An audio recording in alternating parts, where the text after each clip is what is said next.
So let's start with Professor Kaku. Professor Kaku, you've been a leading forecaster of technology for most of your career.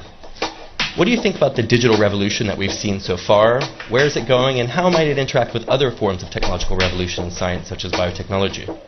Well, in the coming years, computer chips will cost as little as a penny. That's cheaper than garbage, cheaper than scrap paper. So computer chips will be everywhere and nowhere, including our contact lenses. So when we put on our contact lenses and blink, we will go online. And who were the first people to buy internet contact lenses? College students taking final examinations.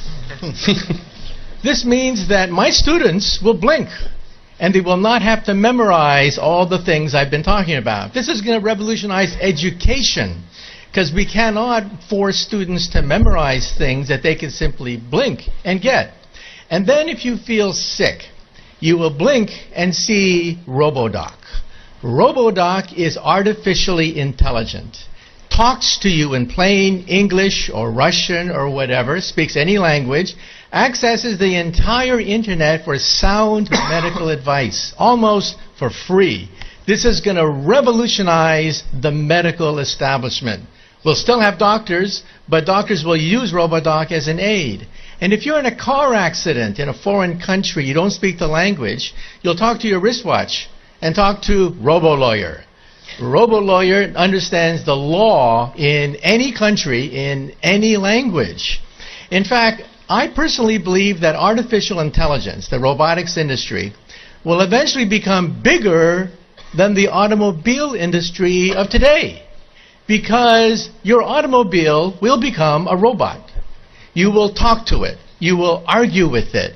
You'll have discussions with your car about the best route to take. And when you want to park the car, you simply tell your car, park yourself. And the car parks itself. This is going to revolutionize urban economics when you don't have to worry about parking anymore. And then the next organ to be digitized is the brain. You may not know this, but 2 years ago, scientists were able to upload the first memories. Memories can now be uploaded and downloaded. This makes possible BrainNet. BrainNet could be the next step in the evolution of the internet. Instead of zeros and ones, instead of text, you'll put emotions, feelings, sensations, memories. Teenagers will go crazy.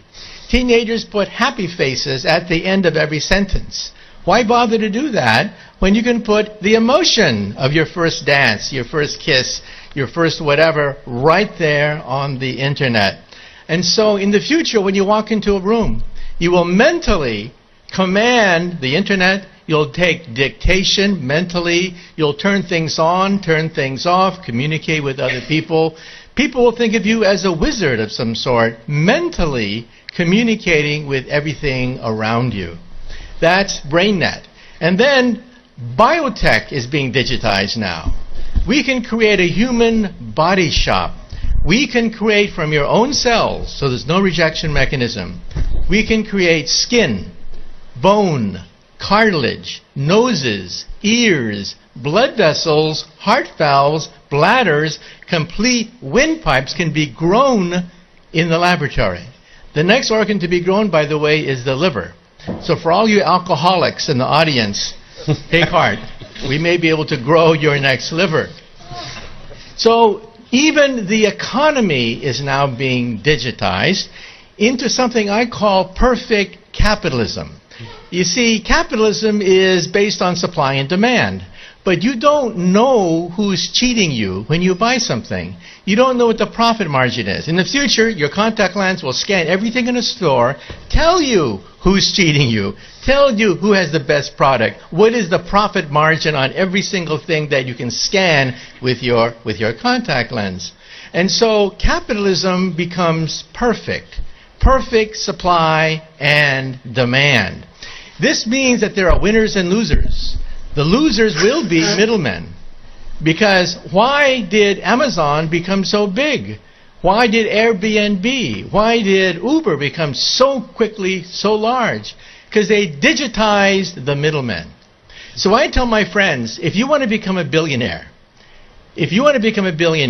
take an industry. Take any industry.